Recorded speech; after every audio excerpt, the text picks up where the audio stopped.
صادق الوعد الأمين. فيا عباد الله أوصي نفسي بتقوى الله فقد فاز المتقون فلا تموتن إلا وأنتم مسلمون. أعوذ بالله من الشيطان الرجيم. بسم الله الرحمن الرحيم. يا أيها الذين آمنوا اتقوا الله حق تقاته ولا تموتن إلا وأنتم مسلمون. اللهم صل وسلم على سيدنا محمد وعلى آل محمد كما صليت وسلمت وباركت على سيدنا إبراهيم وعلى آل سيدنا إبراهيم في العالمين إنك حميد مجيد. Ma'asyiral muslimin wa zumratal mu'minin rahimakumullah. Hadirin sidang Jumat Masjid Al-Muqtadir yang dibahagiakan oleh Allah Subhanahu wa taala. Di sini khatib menyampaikan dan berwasiat untuk diri sendiri dan untuk para kaum muslimin yang hadir di Masjid Al-Muqtadir ini untuk bersama-sama meningkatkan ketakwaan dan keimanan kita kepada Allah Subhanahu wa taala. Karena dengan iman dan takwa ini kita akan bisa selamat tidak hanya di dunia tetapi juga di akhirat.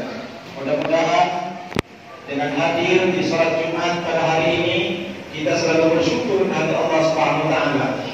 Orang yang pandai bersyukur, Allah berikan perisai dalam hatinya agar setan tidak bisa mengganggu dan menggodanya sehingga kita bisa terjerumus kepada kemaksiatan. Orang yang pandai bersyukur, Allah ringankan beban hidupnya. Orang yang pandai bersyukur, Allah jamin nanti ketika kita kembali kepada Allah dalam keadaan baik, yaitu husnul khotimah, dan kita bersama-sama masuk ke surga Allah yang telah dijanjikan tanpa hisab. Amin ya rabbal alamin. Selawat dan salam selalu kita hadiahkan dan kita bacakan dengan membaca Allahumma shalli ala sayyidina Muhammad.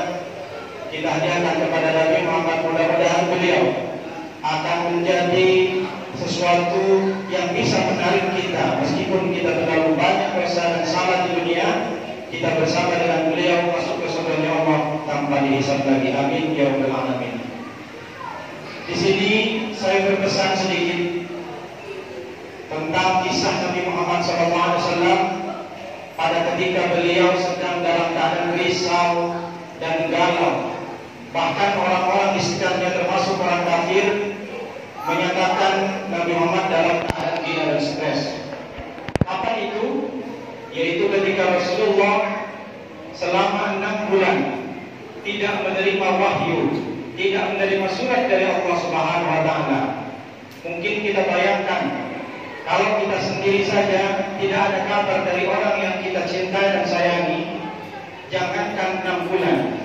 1 hari saja tidak ada kabar dari anak yang sudah mondok atau dari orang rumah kita yang pergi sebentar ke perjalanan, mungkin bisa saja kita risau dan gelisah. Itu cuma 1 hari. Tapi ini berbeda. Ketika Rasulullah gelisah dan bahkan orang-orang kafir di sekitar menyangka Rasulullah ini sudah stres, sudah gila. Karena kenapa? Setiap hari Rasulullah naik bukit, turun ke bukit. Setiap malam 1 bulan, 2 bulan, sampai 6 bulan Rasulullah ini dalam keadaan bingung.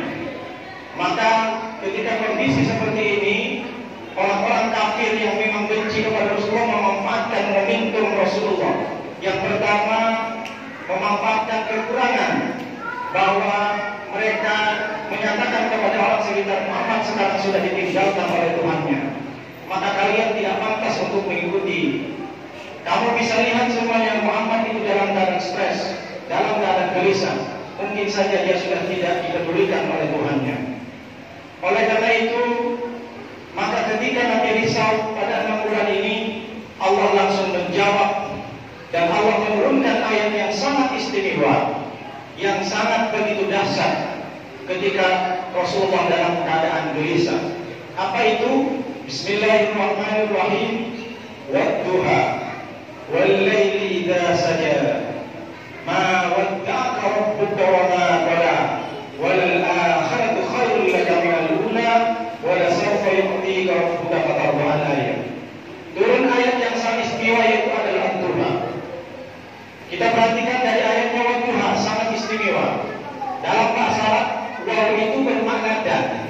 Tetapi ketika disandingkan dalam ilmu agama menyampaikan, kalau waw itu disandingkan dengan kalimat waktu, wal asri, wal fajri, maka waw itu berarti dalam ilmu agama mengatakan huruf kosam atau huruf bersumpah. Ini kita diperjelas, Allah saja bersumpah.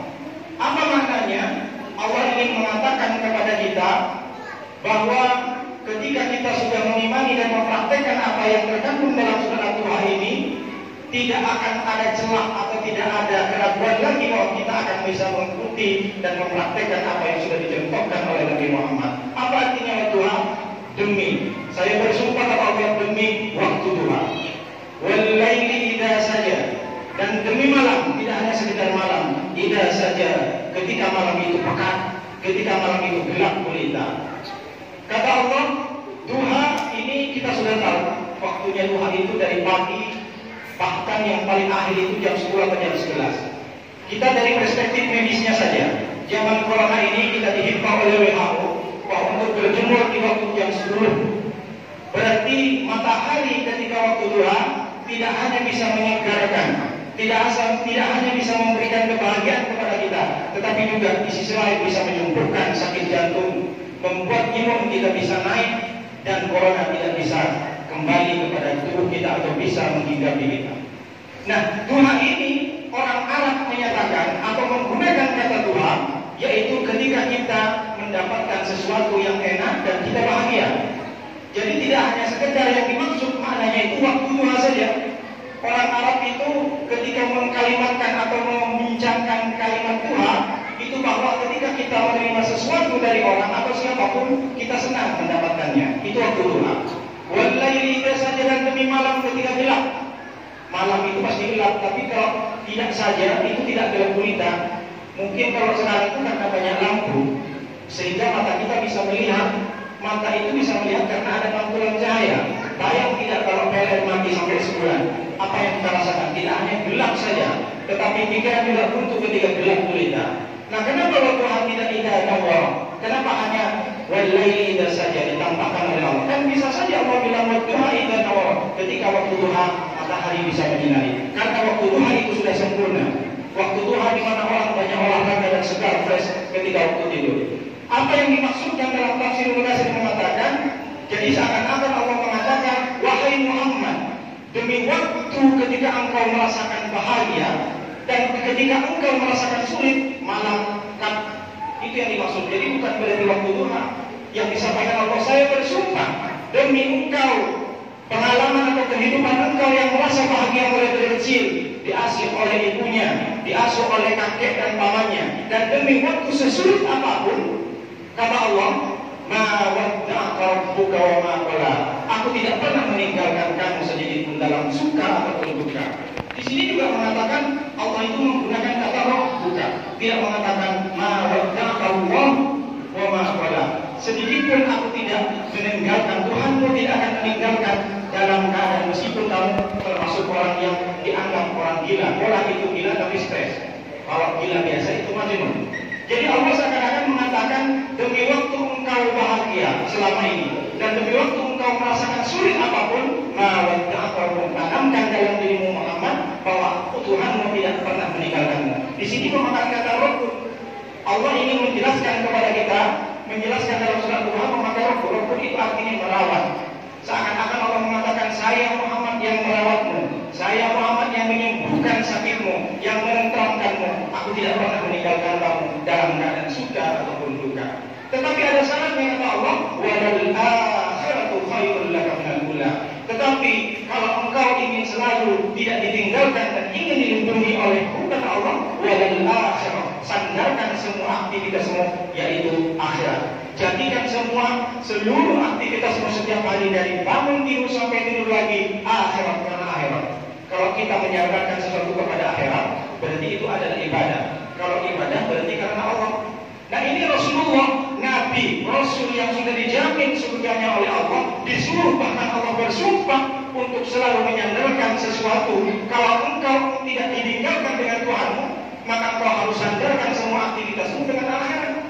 Jadi ini sudah pesan yang tidak bisa dilakukan kepada kita semua. Artinya apa yang sudah dipraktekkan oleh Nabi, maka kita tidak ragu lagi untuk mempraktekannya. Kalau kita ingin selalu dilindungi Allah, maka jelas mawal akhirah walal akhirah. Jadikan semua aktivitas, mulai dari bangun tidur, mulai dari mau tidur, Bismillahirrahmanirrahim, ya wa bismika amur. Kita keluar rumah, Bismillahirrahmanirrahim, la haula wala quwwata illa billah.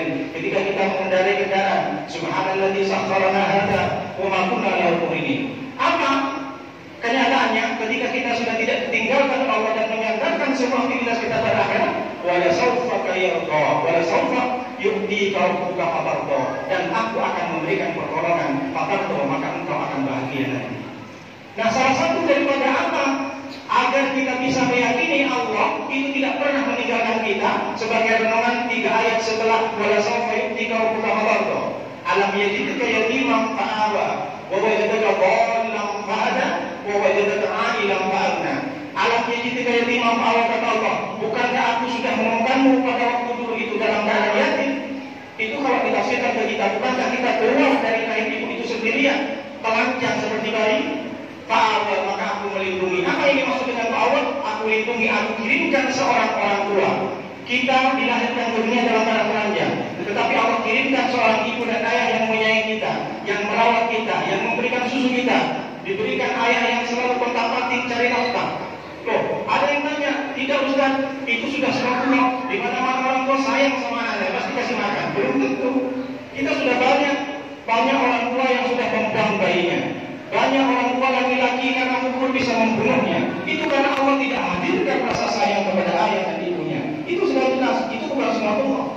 Kita yang sudah hidup pada detik ini, karena Allah kirimkan kepada kita orang tua yang sayang kita. Bapak kita yang potang-panting mencari nafkah sehingga kita bisa menjadi besar dan menjadi orang, dan sehingga bisa terjadi batang. Wajadaka dhallan fahada, bukankah aku juga menemukan kamu dalam keadaan bingung? Fahada, maka aku memberikan petunjuk. Wajadaka 'ailan fa'agna, bukankah kamu dulu dalam keadaan kekurangan? Fa'agna, maka cukupkan. Kalau kita aplikasikan pada orang yang atau warga Batam khususnya, kita coba flashback kembali. Mungkin kita tinggal di Batam itu 20 tahun, 10 tahun. Kita lihat sebelum datang ke Batam atau ketika baru datang ke Batam. Saya sendiri punya pengalaman 2009, datang ke Batam hanya punya baju dan celana. Tetapi alhamdulillah dengan pertolongan Allah, karena Allah tidak pernah meninggalkan kita. Wajadaka 'ailan fa'agna, Allah dari dulu sudah menjaga kita. Jangan pernah syukur kepada Allah bahwa Allah telah meninggalkan kita. Maka dari ayat ini kita bisa mengaplikasikan, kalau ingin kita selalu dilindungi oleh Allah, maka jelas walal akhirah, kita jadikan semua aktivitas pada beda itu akhirat.